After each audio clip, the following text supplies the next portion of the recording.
I'm going to hand this over to him really quickly. I'll be sitting on my computer over here and asking people on the internet and such to send questions. That I'll pester you with. Yeah, exactly. But this is, I think this is open to you to kind of talk away of kings and everything. So without further ado, Brandon Sanderson. Is there water? Where? Okay, thanks. Oh. It's like a three-person handoff. So, if you've never been to anything like this with me before, I'm very open. I will answer anything. Some of those answers may be raffos. If I raffle you, it's because it's out of respect for Robert Jordan and his material, and also out of respect for the NDA that I signed. So you can ask about my books, you can ask about my experience with Will Time, you can ask about just pretty much anything. I will give the preface. Most of you already know this. I've been talking about this a lot lately. I will do my best to answer your Wheel of Time related questions. But remember that there are 3 million words worth of notes, and I did not have time to memorize them. Now you laugh about that, but the thing is, I mean, Jim spent 20 plus years building all of this and in creating this world and memorizing all of this. And I had the option to spend 3 years memorizing that and then write the books, or write the books and when I ran into a question I needed to know or something, then have Maria and Alan research it and get me the relevant files. Jim's files are very interesting.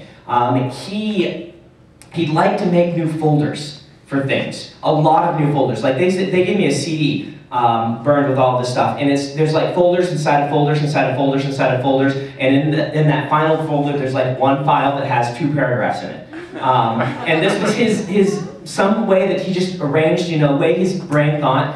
He was a genius, and he had a lot of genius people have make their own notation system and their own organization system, and his is a lot like that. And so there are files all over the place, there are scenes all over the place, and fortunately I had Maria and Alan to collect most of this together. But I do spend a lot of time reading in these. But you know, when you ask the esoteric questions, you could ask those of Jim.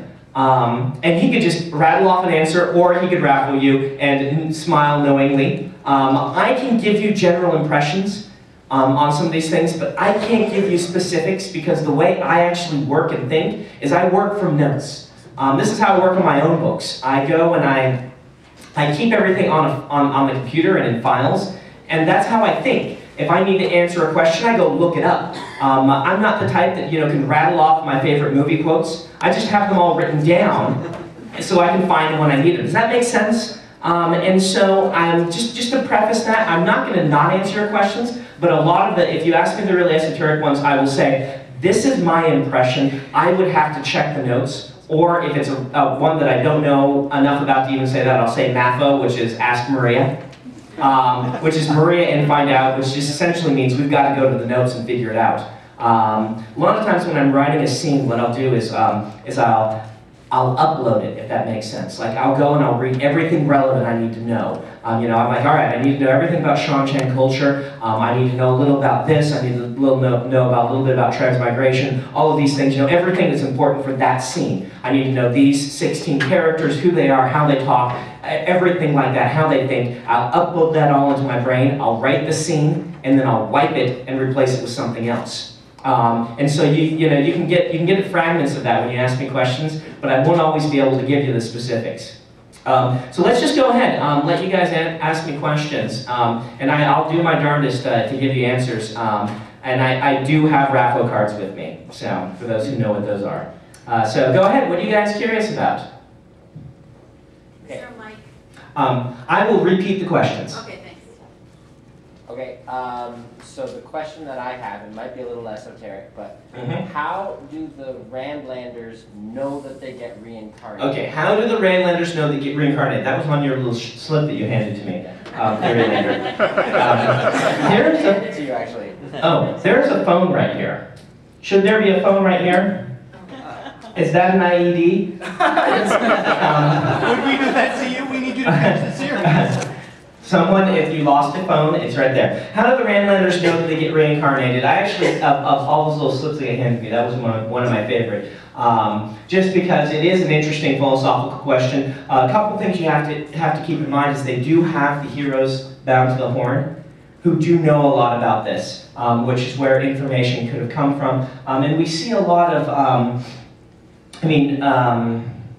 we see a lot of dealing with the future and the past, with the pattern in the Randland world. I think they probably knew a lot of this during the Age of Legends. A lot of things that right now they still know the answers, but they've forgotten the rationale, if that makes sense. They've forgotten all the sort of the reasons and the groundwork behind it, but they still remember because they knew a lot more about this back then. But there are still, there are lots of random terangrial around, such as the columns that show people glimpses of the past. There are other things like that in the world that can add substantiation to the sort of metaphysics. I think it's actually pretty. You give it a long enough swath of time in Randland, they're going to figure these things out because of actual factual events that happen. The heroes of the horn being one example.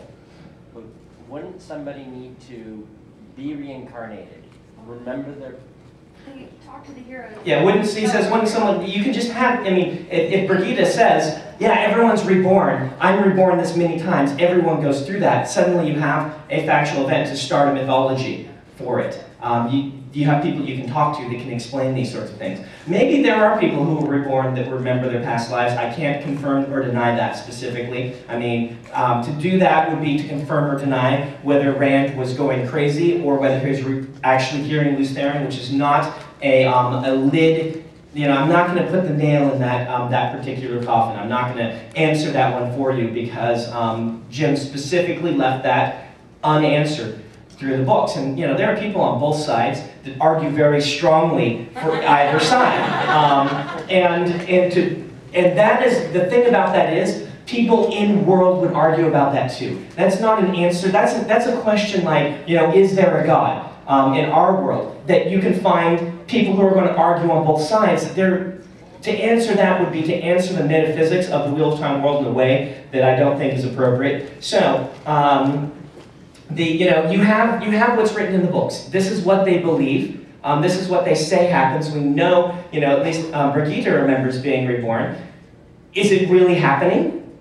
Well, all facts seem to say yes, but I bet there are some people in Randland who don't believe it happens and would argue against there being even the reincarnation and circles of rebirth. So for me to get down and nail down the specifics of it is just, I don't think, something that I want to do. So that's as much as I'll give you right there. It is something of an answer, so it's not a complete raffle. Okay, Emma, we'll do Emma and then over here.